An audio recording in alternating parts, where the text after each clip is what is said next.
¿Qué tal? ¿Cómo están ustedes? Me da mucho gusto saludarlos, el licenciado Omar Nares Nieto y un servidor desde la ciudad de Morelia, Michoacán. Mire, no cabe duda, y esto que digo, pues no es nada novedoso.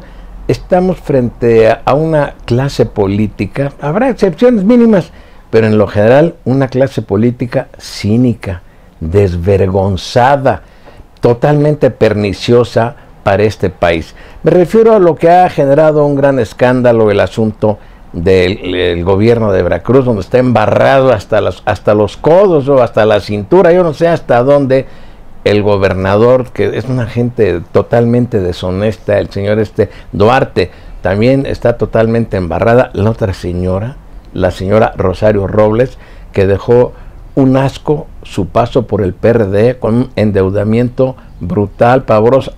Y no se diga Michoacán, aquí trajo a su pareja sentimental, el sinvergüenza de Carlos Ahumada, a hacer aquí los grandes negocios de obras que se le pagaron hasta por adelantado y que muchas de ellas ni siquiera realizó. Pero claro, Rosario Robles, muy amiga de Lázaro Cárdenas Batel, pues permitió esa vinculación política, esa relación que tenían, permitió que su amigo el señor Ahumada se enriqueciera. Pero bueno, retomo el asunto Veracruz, que pues, se da en toda la República, se va a dar en toda la República, donde lamentablemente los programas de carácter social son utilizados con un fin eminentemente electoral. Qué grave es que se lucre con la miseria, con la pobreza que ha generado esa clase política, sobre todo durante los 70 años del PRI. Ellos generaron esta pobreza. ¿Por qué? Bueno, porque necesitan tener una clientela electoral, que la gente se esté muriendo de hambre, llena de enfermedades, con una falta de situaciones que son terribles para esa gente. No tienen agua, no tienen luz, no tienen muchos servicios, para que, cuando viene ya el proceso electoral, ahí van los servicios, como se está haciendo ahorita, les dotan servicios, les dan dinero a cambio del voto. Aquí lo grave es la actitud del presidente Peña Nieto, que en Chiapas no tuvo empacho ni recato alguno en decir: no te preocupes, Rosario, son críticas. Pues no son críticas. A la gente de Sedesol la pillaron metida en asuntos graves, delicados, en reuniones en donde inclusive estaban exfuncionarios del gobierno de Veracruz, estaba el exgobernador Fidel Herrera Beltrán, impulsor del actual gobernador de esa rica y maravillosa entidad de nuestro país, todos metidos preparando el fraude electoral, la compra de votos, toda una engañifa. Pero ahora resulta que lo niegan, dicen que esto es una campaña de desprestigio. Lo que es muy grave y sería gravísimo es que el PAN utilizara esto para provecho personal del señor Madero. Si de veras tuviera también vergüenza el señor Madero, debería de retirarse del Pacto por México. Eso sí se le reconocería, pero están igual de podridos que los otros, los azules, los amarillos, los tricolores, todos se debaten en el estiércol como si fueran parte de ganado porcino. Ahí se revuelcan en las urdas, ahí comparten todo, ¿a cambio de qué? De dinero, de posición. ¿Por qué el PAN aparentemente asume esta actitud de exigir que se proceda penalmente en contra de Rosario Robles, en contra de los operadores político-electorales que no son técnicos ni especialistas en programas de desarrollo social? Los utilizan para comprar el bote, para enfilar al PRI a un triunfo en el estado de Veracruz? Pero esto va a pasar en todo el país, estará pasando. Si el señor Madero también tuviera un poquito de vergüenza y de dignidad, él se debería de retirar del pacto totalmente. Sí, señores, nosotros no podemos ir con una estructura gubernamental federal, menos con su partido, para hacerle marranadas a la gente, para seguir lucrando con la pobreza. No tienen vergüenza, no tienen sensibilidad, no se conduelen de ver niños descalzos, niños que tienen enfermedades derivadas de la pobreza y de la miseria, niños que tienen costras de las enfermedades que tienen en la piel, padecimientos gravísimos. No se conduelen. Por eso yo dudo que el señor Madero vaya a exigirle con toda firmeza al presidente que le ordene al procurador Murillo Karam que integre una averiguación previa penal en contra de Rosario Robles, del gobernador de Veracruz, juicio político también, y en contra de los que resulten responsables. Claro, ya suspendieron a 6 o 7 malandrines que ocupaban cargos de menor importancia. No va a pasar nada. Es más, el escándalo que está haciendo, que aparentemente está favoreciendo al PAN, ¿para qué? Con este escándalo que está haciendo el señor Madero, él lo que pretende primero es recuperar una posición que ya tenía totalmente debilitada ante la militancia de su partido, que le ha recriminado constantemente su agachismo y ponerse de tapete a los intereses del presidente Peña Nieto, a los intereses del PRI, del grupo en el poder, por entreguista. Entonces, con esto él va a reconquistar una imagen ante su partido, pero lo otro, están haciendo este tipo de presiones los grupos que son afines a Calderón. ¿Para qué? Para evitar que se abra un procedimiento penal en contra de la exprocuradora Marisela, en contra de Genaro García Luna. Si el PAN tiene un poco de delicadez y de vergüenza, y sobre todo el señor Madero y toda la estructura, deberían de mantenerse firmes y renunciar al pacto, un pacto de plastilina para posicionar a Peña Nieto y para fregar, como siempre, a las clases más necesitadas. Son los que menos beneficios logran. Este sería mi comentario por lo que respecta a este tema. Vamos a hacer una pausa para después yo abordar otros 2 asuntos. Bueno, volviendo a esto, usted sabe que hace unos días obtuvieron su libertad. Es muy agradable salir a ver la luz de la calle cuando alguien es privado de su libertad. Es agradable, es bonito, se disfruta, yo creo. Pero aquí habría que ver qué fue lo que pasó con el general Tomás Ángeles Daguario o Daguajare y con otros que aún permanecen presos. Afortunadamente el señor que fue subsecretario de la Defensa, obtuvo su libertad. Razones de tiempo me impiden hacer un análisis completo y total de por qué creo yo que el señor fue a parar a la cárcel, ya estando en retiro. Pero aquí lo grave es que ojalá la Procuraduría también levante la mira, porque resulta que únicamente en este momento se refieren a un testigo protegido que fue el que aventó una serie de señalamientos en contra de este general Tomás Ángeles y de otros militares. Creo que Jennifer, no sé qué nombre es el que le asignaron a este testigo protegido, que lo van a investigar, que lo van a citar a declarar. Creo que el señor está fuera del país. Pero vuelvo a lo mismo, si de veras se procurara justicia, al primero que deberían de llamar a cuenta sería al señor Felipe Calderón, porque para haber metido a la cárcel a un militar que había sido subsecretario de la Defensa Nacional, la orden solo pudo haber provenido del señor Felipe Calderón Hinojosa, quien lo está, pues lamentablemente, manchando ahorita en este momento como profesor invitado allá en Harvard. Yo no sé qué les va a enseñar a la ciencia allá, pero en fin, a él, al primero que deberían de investigar, no lo van a tocar.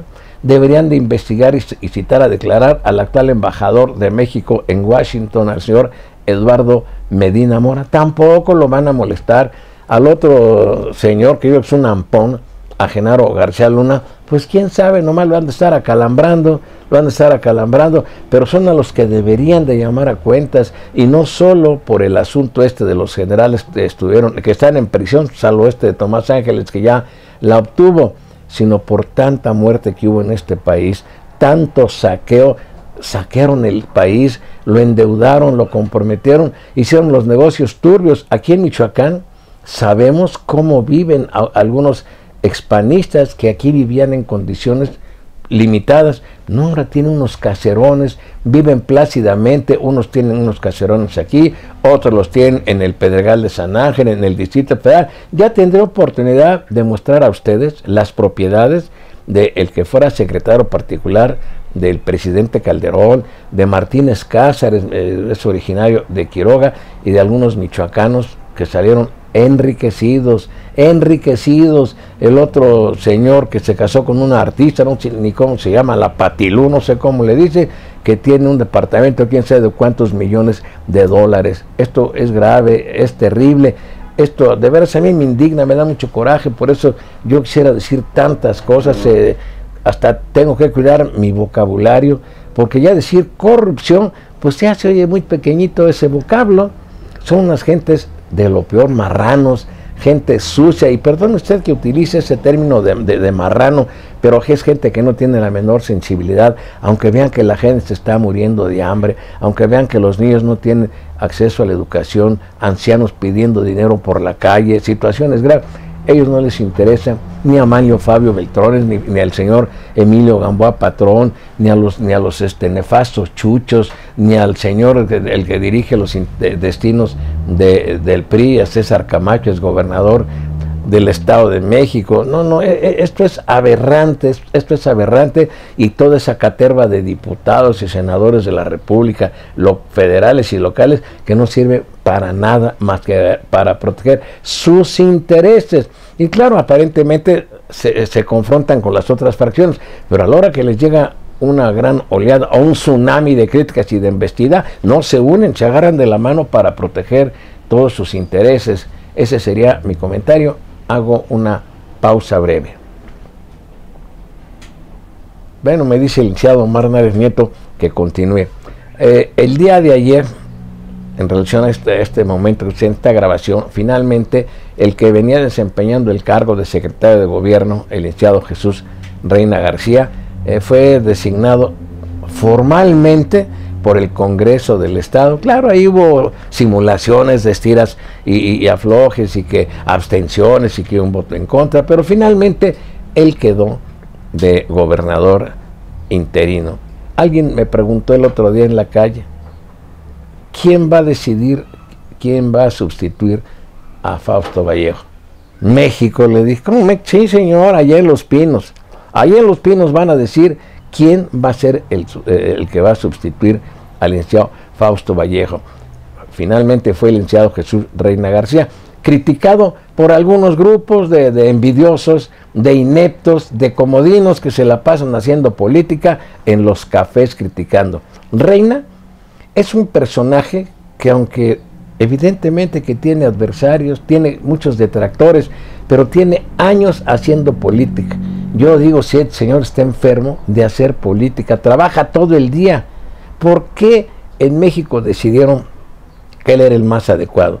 Primero, porque es un personaje que trabaja las 24 horas del día. Él tiene todo el control de la estructura priista en el Estado. Él maneja todos los comités directivos municipales del PRI, la mayoría de los síndicos, de los regidores de ese partido, de los presidentes municipales y la mayoría del grupo parlamentario del PRI en el Congreso del Estado. Pero además tiene fuertes alianzas, yo diría alianzas indisolubles, yo diría que hasta de compadrazgo, con los grupos que controlan al PRD. ¿Cómo le ha hecho? Pues es su habilidad política, es su astucia. Tal vez a muchos no nos guste esa forma de ser, que a mí en lo personal no me gusta la política partidista. Yo nunca tuve este tipo de aspiraciones, porque yo no tengo hígado para hacer un agachón, para estarme poniendo de petate para que pasen sobre de uno. Pero no dejo de reconocer que Reina durante años ha trabajado para tener lo que tiene. Ha sido dirigente del PRI, ha sido diputado local, diputado federal, líder del Congreso, fue secretario particular del gobernador Carlos Torres Manso, ha sido procurador de justicia, ha sido secretario de gobierno. En este régimen actual de Fausto Vallejo volvió a ser secretario de gobierno. Tiene un conocimiento de la política y de la administración pública. Por eso a mí, cuando me preguntaron ¿quién crees que quede en lugar de Fausto? Le dije, Los Pinos va a decidir, pero va a decidir en base a quien tenga control sobre los grupos políticos. ¿Qué se decía? Es que van a poner a Víctor Silva porque Víctor Silva es muy amigo del presidente de la República. Yo no sé si en realidad sea o no sea amigo. Víctor Silva es una gente muy decente, pero es una gente tan decente que no le gusta los encontronazos. No le gusta, como en los toros, lidiar animales miuras peligrosos. Él se la lleva tranquila. Reina sí le entra a todo, a todo. Si le ponen un cemental, si le ponen animales bravos, tal vez la comparación que hago con los políticos no sea la adecuada. Él entra a todo, él no le rehuye a nada, le encanta andar en bronca, resolviendo problemas, enfrentarse con los manifestantes, llamarlos, dialogar con todos ellos. El otro, Chon Orihuela, claro, es muy amigo del señor Arturo Montiel Rojas, es senador de la República, pero no tiene los arreos ni la formación, ni menos el apoyo de amplios sectores, yo diría que de la mayoría de los priistas en Michoacán, para haber llegado a la posición que ahora ocupa el licenciado Jesús Reina. Y de los demás, pues ya ni quisiera hablar, no le veo quién más pudiera haber tenido tamaño. Yo creo que la designación, y digo designación no solo porque fue el voto del Congreso del Estado, pues si no, esto vino de México, por favor, no hay que hacernos tontos, así se manejan las cosas, y ojalá, yo deseo que el licenciado Reina pues haga todo lo que esté a su alcance para que Michoacán caminemos un poco mejor. Yo no sé cómo le van a hacer para disminuir la violencia, la parálisis que hay en el estado, carreteras en pésimas condiciones, hay muchos conflictos en Michoacán, y también deseo que Fausto Vallejo regrese pronto. Lo han criticado, pero Fausto Vallejo también es un ejemplar de la política que también tiene años y años trabajando. Ojalá a Michoacán le espere una situación mejor. Yo lo veo difícil y complicado. A lo mejor únicamente ahí se la van a ir llevando. Esos serían mis comentarios y gracias al licenciado Omar Nares Nieto que tanto me apoya.